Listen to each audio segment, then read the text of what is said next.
En compagnie de Dr Catherine Bezeau, chiropraticienne. Catherine, les jeunes parents ont beaucoup de charges à transporter lorsqu'ils ont évidemment leur tâche quotidienne avec l'enfant. Évidemment, au-delà de leur bébé, il faut qu'ils transportent le sac à couche, le parc et la fameuse coquille pour la voiture. Celle-ci qui est d'ailleurs très ergonomique pour l'enfant, mais très peu pour les parents. Et souvent, les parents transportent évidemment régulièrement tout ça et ils développent des blessures. Quelles sont-elles? Quelles sont celles que vous percevez le plus souvent? On en voit plusieurs en clinique, mais c'est certain que principalement, ça va être le haut du corps qui va se blesser. Donc, on parle de l'épaule, coude, poignet, main, le cou.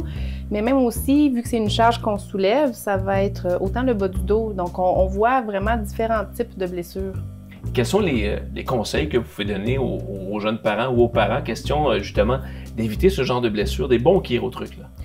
La première chose, ça va vraiment être de lever la charge de manière ergonomique. Parce que ça a l'air de rien, mais la coquille pèse elle-même entre 7 à 10 livres. Quand même. Donc, on rajoute le bébé, ça devient une charge assez importante. Donc, quand on lève un poids, qu'est-ce qu'on veut faire? C'est éviter les torsions. Idéalement, on garde le dos droit et on plie les genoux. De cette manière-là, on peut utiliser la force des jambes pour se relever du sol et pas déplier le dos. Donc, c'est plus facile pour le bas du dos.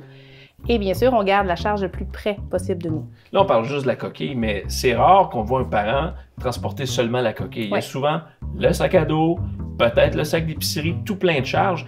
Qu'est-ce que vous suggérez comme démarche dans ce temps-là? Faire plusieurs déplacements? Réduire la charge? Bien, c'est sûr, réduire les charges, essayer de diminuer les choses qu'on doit transporter jusqu'à un certain point, mais aussi on va avoir par exemple la possibilité d'avoir le sac à couche en sac à dos. Donc ça diminue les choses qu'on doit traîner dans nos mains. Et puis aussi, bien sûr, faire plusieurs voyages si on a plusieurs choses. Mais vraiment, l'idée, c'est de varier le plus possible. Les sacs en bandoulière, qu'est-ce qu'on fait avec eux? Exact. On varie les côtés, donc de cette manière-là, on essaie d'équilibrer un petit peu le tout. Ça fait bien du sens. Oui. Catherine, merci beaucoup. Ça fait plaisir. Alors, comme vous le constatez, vous êtes entre très bonnes mains avec votre chiropraticien.